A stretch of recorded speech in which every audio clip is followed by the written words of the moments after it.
You see sugar-free and think safe, but your meter tells a different story. Why? Because sugar-free doesn't mean low carb, low sodium, or balanced. Today, we'll test common snacks against a strict 15-gram carb limit and show how fiber and protein change the outcome. Here's the truth.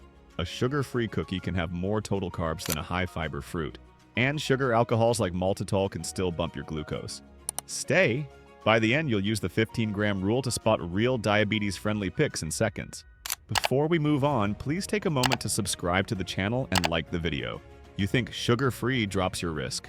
Here's the twist. Your blood sugar reacts to total carbs, not a front label claim. The rule that keeps you honest is simple. Treat 15 grams of carbs as one serving. Keep your snack at or under that and make sure it brings help, fiber and protein. Those two slow the rise like traffic lights on a fast road. A sugar-free cookie can list 0 sugars and still load you with starch from refined flours. Your meter can't tell if those carbs came from cane sugar, rice flour, or maltitol.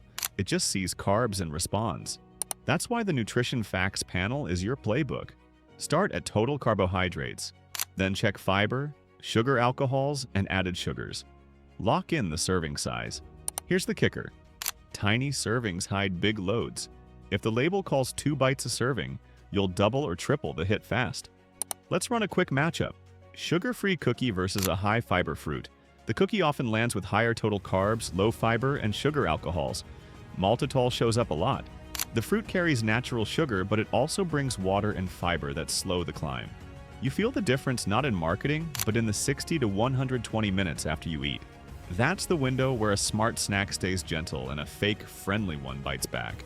Now, sugar-alcohol math in plain words. Brands love to subtract sugar alcohols from total carbs like they vanish in thin air. But not all sugar alcohols act the same. Maltitol can lift glucose more than erythritol. Allulose is another sweetener with a lower impact. If a label piles on maltitol and asks you to ignore it, don't. Count a chunk of it. If your meter tends to rise after those foods, treat maltitol like part of your carb budget. Watch the side doors too. Some diabetes-friendly snacks stay low on carbs but slam you with sodium and saturated fat. That's like pulling the rug out from under your heart. High salt pushes blood pressure. Saturated fat can nudge bad cholesterol up. If you live with diabetes, that combo adds strain you don't need. Run a quick scan. Aim for lower sodium per serving and watch those fats. You want steady numbers, not trade-offs. Here's the helpful nuance. Fiber in the 3 to 4 gram range slows digestion.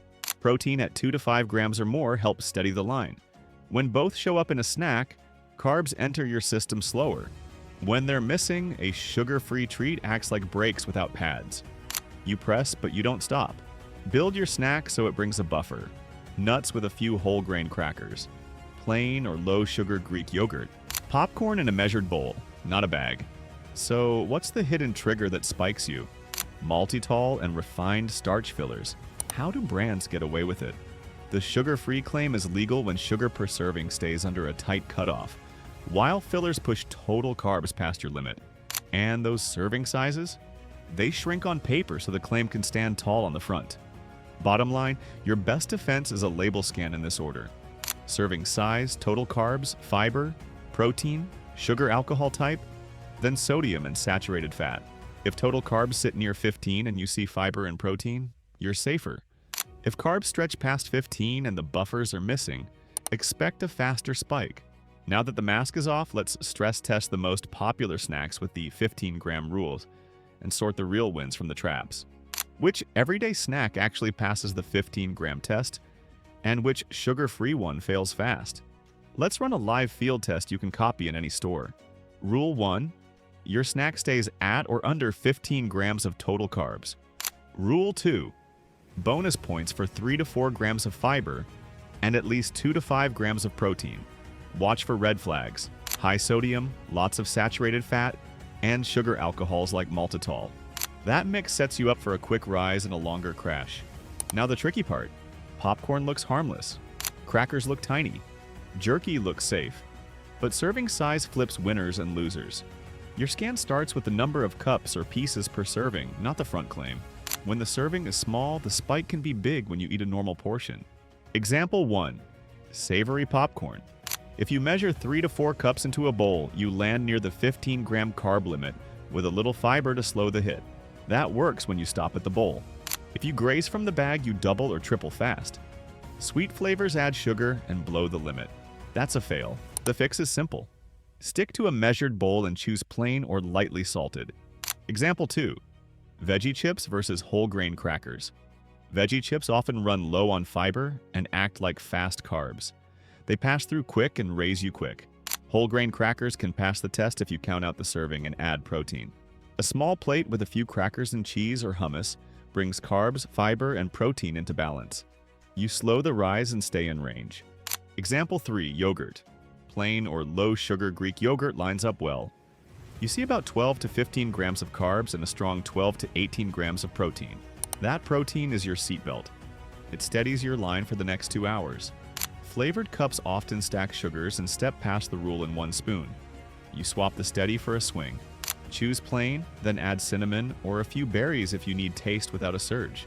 Example 4. Cheese and nuts. Low carb, solid protein and fat.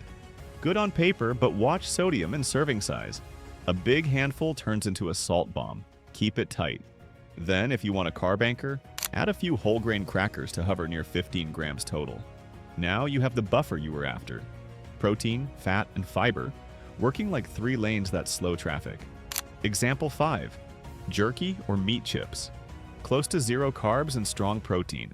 Clean win when sodium stays in check and no sweeteners sneak in. Scan the ingredient list for added sugar or maltitol.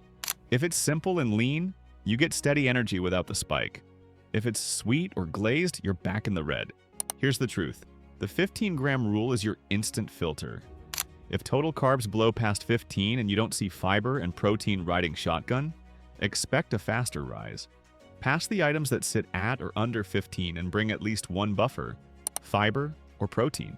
2 buffers are better. Think of it like brakes on a hill. 1 pad slows you, 2 pads keep you in control. Want the truth about what's really safe? Subscribe now so you won't get fooled. Drop your story in the comments. Tell us the worst sugar-free trap you've seen. You've got the filter. Next step is simple. Act on it in the aisle and stop paying for spikes.